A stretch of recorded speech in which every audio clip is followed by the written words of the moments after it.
It's U of L Today on 93.9 The Phil. Here's your host, Mark Hebert. Welcome to U of L Today with Mark Hebert on 93.9 The Phil. Glad you're joining us today, where we're going to be talking about some stuff going on the campus of the University of Louisville in Louisville, Kentucky. Right off the top, I want to mention something. I'm very proud of the place I work, U of L, which was again named one of the top 25 LGBTQ-friendly campuses in the United States. U of L earned 5 out of 5 stars in the Campus Pride Index, which is released last week by Campus Pride, which is a national nonprofit organization that rates colleges and universities according to their support of lesbian, gay, bisexual, and transgender issues. And U of L, I think, was the only public school in the South to be recognized by that organization as being LGBTQ friendly in the top 25. So congratulations to U of L. On the show today, you heard all about college students studying overseas, but have you heard about college students doing service work in their field of study overseas, helping others while pursuing their degrees? Well, U of L has a big-time international service learning program. We'll talk to a couple of students about their experiences. But first, U of L has another stellar freshman class along with some major changes on campus. The Dean of Students and Vice President for Student Affairs is Michael Mardis. He's a former student here and a graduate of U of L, and now he's in charge of 22,000 students at the University of Louisville. Right, Michael? Well, I don't know about in charge. We try to work with them to help them grow and develop in positive ways and be successful here at the university. So anybody who's worked with teenagers or young adults, and obviously our students aren't just young adults, but they're kind of in charge of themselves.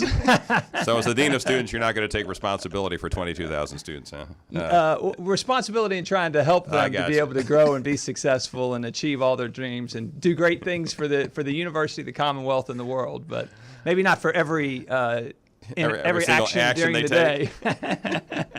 All right. Well, let's talk a little bit about the freshman class. We'll start there. You've got, about 2,700 freshmen on campus at U of L this year.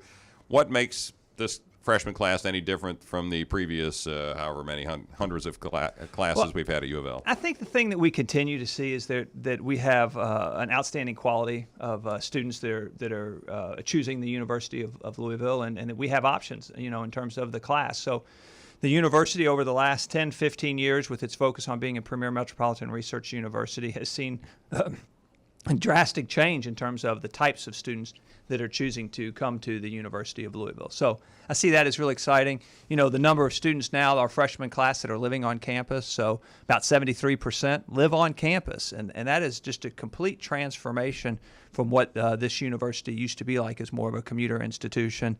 We see this year we've got 20% from out of state. And that's something that we're wanting to continue to grow.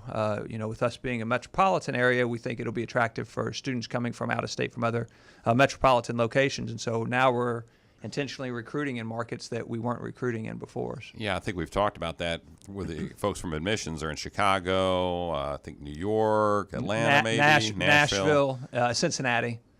So actively trying to recruit folks from other states. Yes. Why? Why do we want out-of-state students other than they pay more than the in-state students?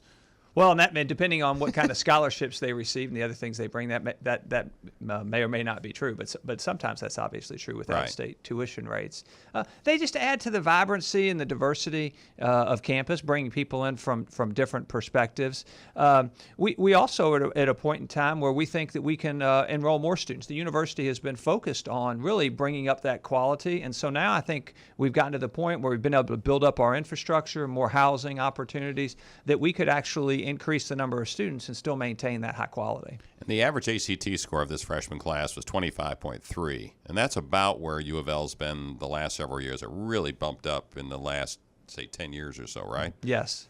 And if you look at that, so we got smart kids coming to U of L. Compared to the state average, compared to the national average, that puts us at a much higher place and just shows you the quality of students that are coming to the university. About a third. I had an alum who told me this story, and he'd been here at the University of Louisville, and he said, "Yeah, I really stepped in. I really stepped in and said the wrong thing to my daughter because she had applied to go to U of L, and she was a good student in her high school. Thought, oh well, she's going to get in, and then she got her information from admissions, and she didn't get in, and She said, I didn't get in. And he's like, oh, you're joking. You got in. And she's like, I didn't get, threw up the paper. And Dad, you're being insensitive. And, it's more challenging, to be able to be admitted, because we do see all these outstanding students that are 1 in 10 U of L. And as part of this freshman class as well, you've got about a third are from Jefferson County and a bunch from out in the state, obviously. But it's a very diverse group of students at the University of Louisville that are coming in on campus this fall, right? Well, and that's a focus of the university is the diversity, is seeing more Hispanic students, African American students, and that's a priority. And it's also a priority for the state. If you look at what the state guidelines are and the performance funding metrics, they want to make sure that we are being able to attract, retain, and help students that are underrepresented minorities be successful in post-secondary education in the Commonwealth.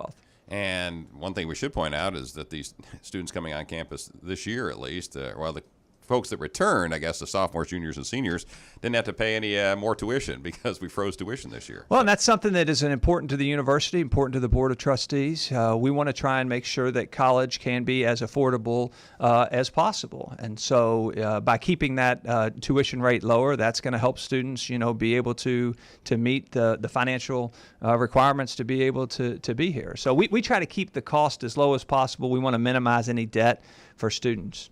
We're talking with the Dean of Students, Michael Mardis. He's also the Vice President for Student Affairs at the University of Louisville. U of L, you talked about growing U of L, and Dr. Postal and some others have talked about going to 30,000 students in the coming years at the University of Louisville. Do we have any place to put them? Yes. Seriously, I mean, but it would have to be a staggered growth. So right. You're not going to have 8,000 students starting we would have next to year. We would have to grow over time, and with the buildup of housing, we have gone from under 3,000 beds to where we can accommodate up to 7,000 students in beds. That includes our university-owned and affiliate housing providers. So that allows us some opportunities to be able to continue to grow and manage that growth. So we're looking at our housing future and saying, if we are going to grow in a major way, what do we need to do in terms of building new residence halls or partnering with private companies to see what's the best mix for our students. So we're in a plan right now. We're going through a plan to look at that for the future. But, we've been able to build up the campus infrastructure. So we built the rec center, and that opened in 2013, and that has just been phenomenal. Thousands of students every day going through the rec center. Right now, we're currently renovating and expanding the Student Activities Center, and that's something that both those projects were things that our student government pushed and said, these are things that we really feel like that we need. So that's going to help in terms of the vibrant campus on that side.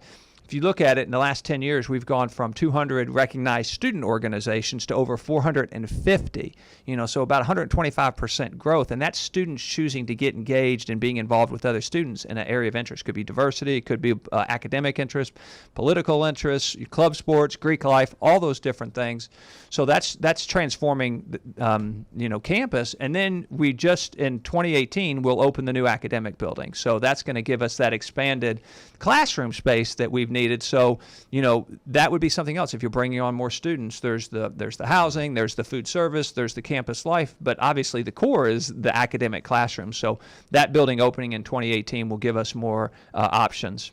Let's talk about what's going on this campus. You graduated and got your undergrad degree in what year from U of L? I graduated my undergraduate degree in 94. And with a degree in what? My undergrad degree was in sport administration, which is actually where we recruit a lot of out-of-state students. Right. It's good for program. It's a really good program. And at the time, I thought I wanted to go into athletic administration and work for an athletic department in higher education. And then eventually found out about working in student affairs and higher education administration. So. All right. So you're an undergrad in 94, and here we are, 23 years later. What are the differences on the campus of the University of Louisville in the last 23 years from your perspective? One of the ones that just stands out to the most is you used to come on campus. If you're on campus in the evening, and I lived on campus and was an active student on campus, there wasn't much going on. Mm-hmm. There weren't people around. There wasn't activity. There wasn't a hub. And you come on campus any night. You come around this Cardinal Town area. You go around on 4th Street, 3rd Street, where students live, the Ville Grill, the Rec Center. I mean, there's people everywhere. So it has really created a community in terms of the people and the students feeling comfortable being here, living here, studying here that wasn't here in the late 80s, early 90s. Right. It was, and I've told this story, I don't know how many times, probably told you as well. I was a student at Western Kentucky, and that's where I went to undergrad. And I remember coming up here on weekends with my best friend. He was from Louisville, and we'd go over to the Cardinal Inn or someplace like that. And, it's right next door to the U of L campus, and you're kind of looking around. And there's a gravel parking lot there, and you're kind of going, oh, gee, really? People go to school here? And I've talked to people in the community before, and they say, I went to another university. But when they talk about why, is because they didn't have the type of student experience at U of L that they really wanted. And they said, really, U of L doesn't have what it has now. And if they did, I was local, I probably would have decided to go to U of L. But that wasn't really an option because it was really more so a commuter university. Right. Now you've got just these unbelievable communities, as you mentioned, 450 student organizations.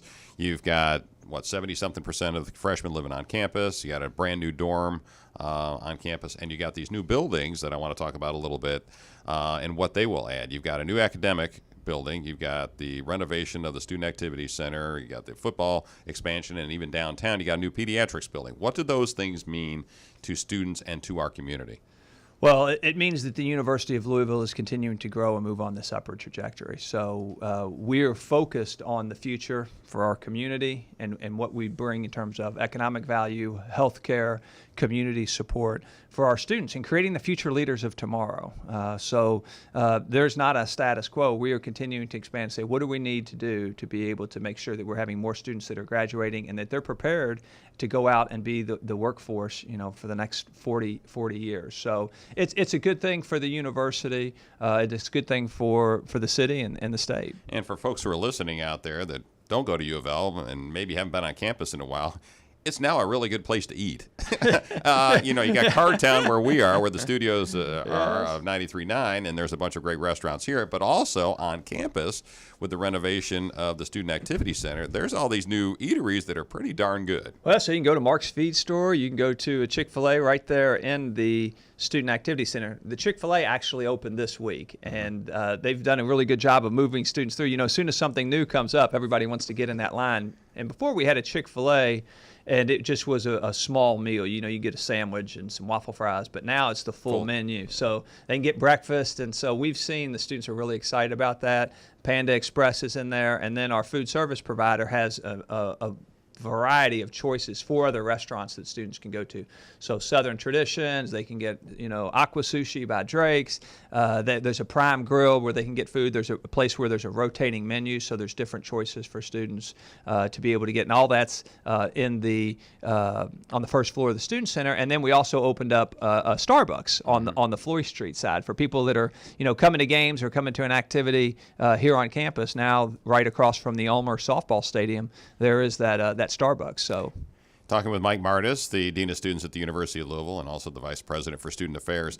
When I was at Western, and Brad knew behind me here when he was at Western, we had one place to go eat. Well, at least I only had one place to go eat. He's a little younger than me. He's a lot younger than me. He's screaming in the microphone. But we had one place to eat. It was on the meal plan, and that was it. That was your choice. And now these students at the University of Louisville, there's delis and coffee shops, the Ville Grill, which has McAllister's, Einstein's unbelievable. Brothers. And what the nice thing is the way we structure this for students is they can go to those various locations and they can use their meal plan there. So, there's a meal equivalency, if they go to Chick-fil-A, if they go to Wendy's, if they go to Subway. So all those are places that are available on campus.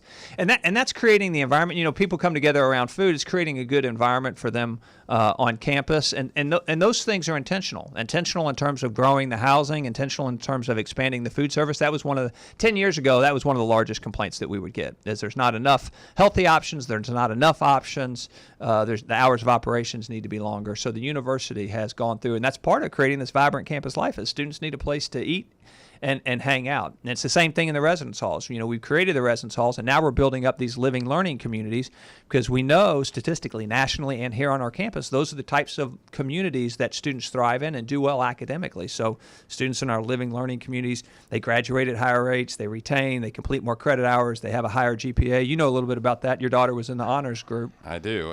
Explain what that is, living learning communities. Those are words that we throw around, but for Joe Schmo out there, what is that? It means a bunch of folks living in in a dorm together, basically. It is living in a dorm together. The students live in a residence hall, but they're sharing the same academic experience. So we had the engineering students move into Community Park, and it's great. And I even talked to students during the Welcome Week activities last week, and they're like, "Oh, this is good because there's a study group going on in my residence hall. I'm going to go back." They were getting some, ice cream at the rec center during the President's Ice Cream Social. He said, "I'm going to go back. We got a study group that's going on back, in the residence hall for our engineering class." And so they're taking those common classes. They're in the same program. They can support each other. They can study together, and it helps them to be able to be more successful. What do you see for the University of Louisville here in the next, say, 2 to 3 years as Dean of Students? In terms, is there going to be growth? Is it going to be more diverse? What do you see for the University of Louisville? Well, I think we will see a more diverse population of students. I think we're going to continue to commit to helping our students graduate and succeed. We want students to get jobs and to be able to focus on that. So we're really working with the academic units right now on internship programs and creating more internship programs. We're talking with the alumni department about mentorships and how can we bring our alumni that are already out there successful in the workforce and having them come alongside our students to help them with their pathway. So I see those opportunities. I see, with this commitment of some growth, I think we will see enrollment growth. I think we'll have more students that are coming here from outside of the Commonwealth. And, that's a good thing because they come here, they meet the right person. I met my wife here at the University of Louisville, and they stay. And, that's what the mayor, that's what our officials want. Mayor Fisher was at our Welcome Week activities for our SOUL program, which is a community service program for our freshmen. And, that's one of the things that he was saying. We want to hire you. You students that are here, that have moved here, we want you to be successful and stay. Stay in Louisville. We've got all these jobs. Start businesses, fill job vacancies that we have or are going to be having. And so that's going to continue to be a focus and a priority. All right, Michael Mardis, always fun to talk to you. Well, virtually every college and university has study abroad opportunities for its students, but UofL has something that's just a little bit different to offer its students. It's called the International Service Learning Program. Caleb Brooks is the director. Nicole Rosskopf is a program coordinator with ISLP, as it's called, and Alexsis Carter is a student who's participated in one of those programs. So welcome to all of you. Thank you, Mark. Thank you. Glad you're here. Glad you're here. All right. Well, Caleb, let's start with you. What is ISLP, as you guys call it? I guess it's International Service Learning Program, right? Right, it is. So what is that? ISLP is an interdisciplinary program for all UofL students. We go to 4 locations and actually 5 again this year. So we go to the Philippines in December, we go to Belize over spring break in March, and we go to Trinidad and Tobago, Botswana, and Croatia during the month of May, sort of after spring semester finals. So ISLP gives students a chance to serve abroad internationally, mostly through the outlet of teaching, using their knowledge, their discipline, their field of study to go and share that with students abroad.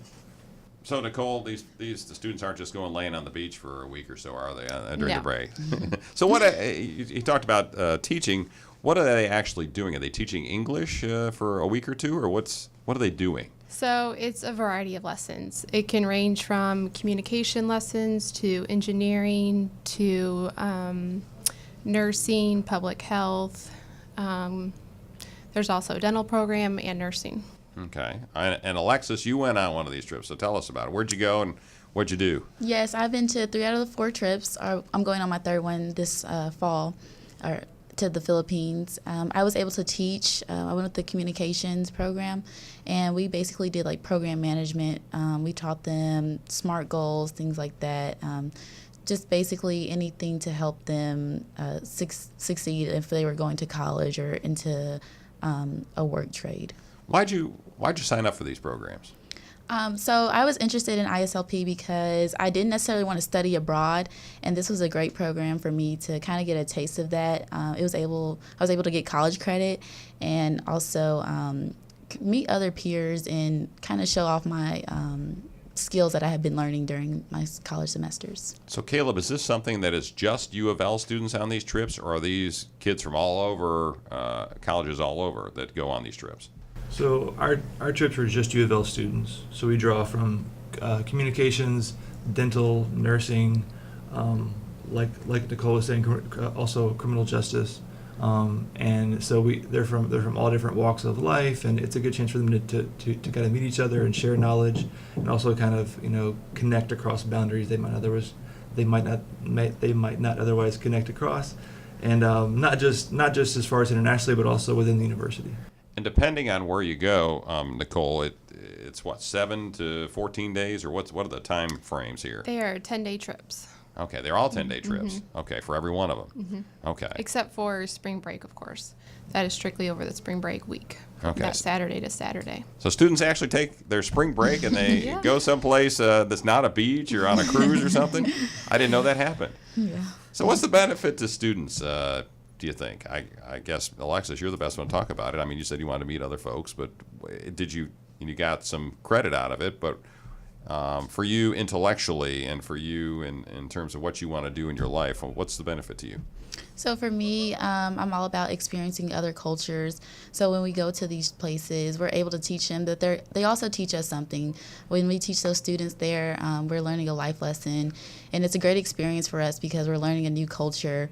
And when you come back from these trips, you meet students and you build a bond with them and your peers, and it's like no other, to be honest. So I just kind of build like a good relationship. And you've been to three of the trips. Which ones have you gone to? I went to Belize on spring break. Well, that sounds really nice. Okay, that sounds Yeah. nice. Okay. And then I went last summer to Croatia, and we did like a side trip to Italy as well. And I'm going to the Philippines in December. Okay. Well, give me a specific, either on one of those places where you had a moment, where you had something that really touched you, or something that you felt you were making a difference, or a person that you met that you felt you had a connection with that really either helped you or you thought helped those folks in those countries. I think it was my first trip when I went to Croatia. That was just life-changing because I was like, oh, Croatia, I didn't even know where that was. And so we actually taught high school students over there. And the school that I was at, we had a classroom, I think, of maybe 40. And the students there were just, I don't know, they were basically just willing to learn everything that we wanted to teach them, but we wanted to also learn from them. And they were just welcoming.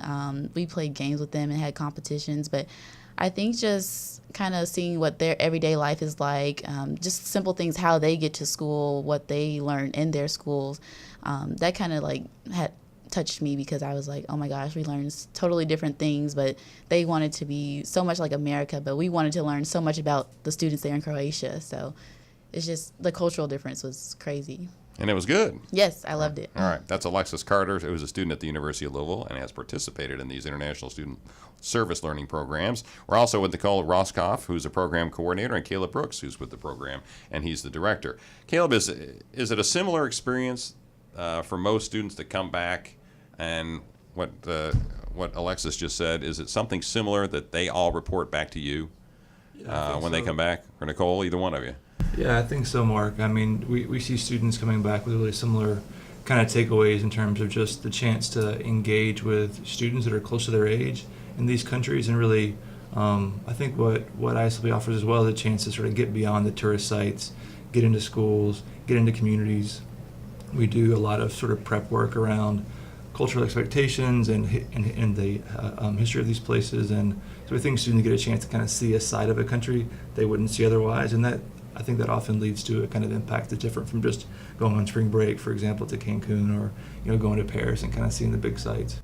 Nicole, you didn't go to college at the University of Louisville, but you're fairly young. How old are you? I am 31. 31. Well, you look a lot younger than that. Thank you. So maybe when you're 50, you'll look 40. That'd be a good thing. Is there a difference in the college students of today, you think, and perhaps even in your generation, you're only, 10 years out of college, that they really want to do these types of things, the service learning, volunteer work, engagement, those kinds of things, as opposed to when I was in college?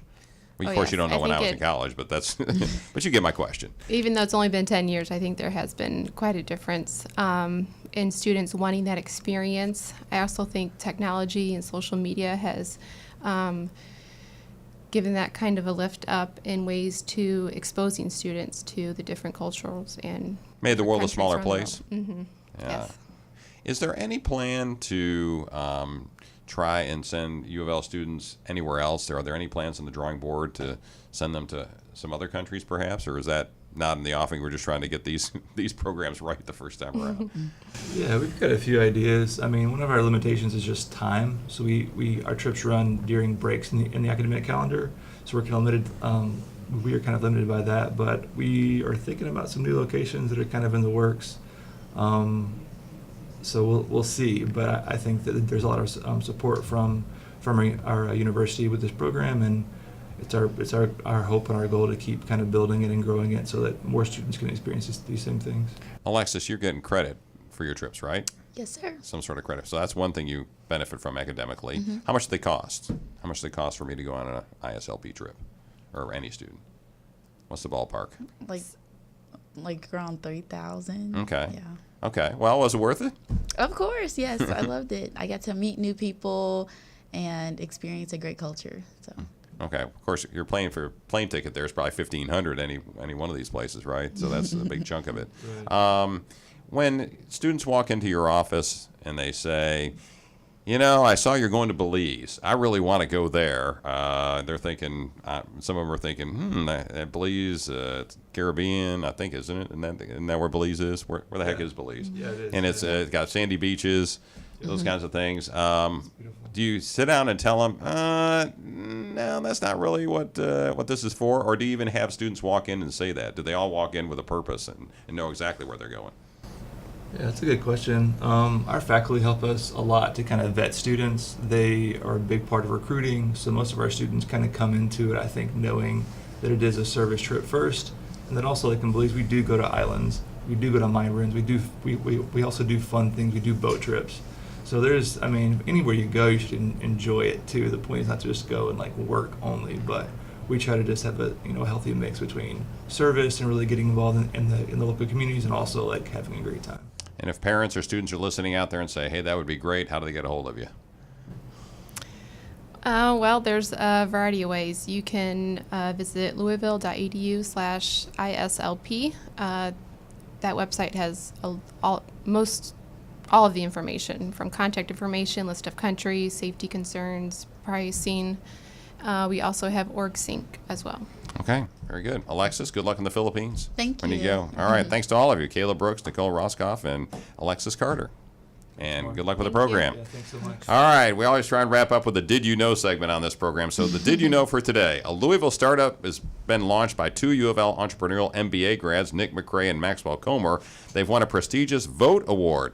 Meta Construction Technologies LLC, which has created a mobile app for the asphalt trucking industry and has been on this program before, was one of 6 local startups that won the awards last week. Each of those companies receives $25,000 and a package of services and mentoring for early-stage entrepreneurs. So congratulations to Nick and Maxwell on their winning a Vote Award. That'll about do it for U of L Today with Mark Hebert. You can hear every Monday and Tuesday night at 6 on 93.9 The Ville. You can also watch the programs on Metro TV, which is Louisville's government access channel, and KETKY during the week. And I'll see you Monday mornings around 9:30 or so on WHAS TV's Great Day Live with a new story about research, students, or something cool going on at the University of Louisville. And thanks for listening to U of L Today with Mark Hebert, and go Cards!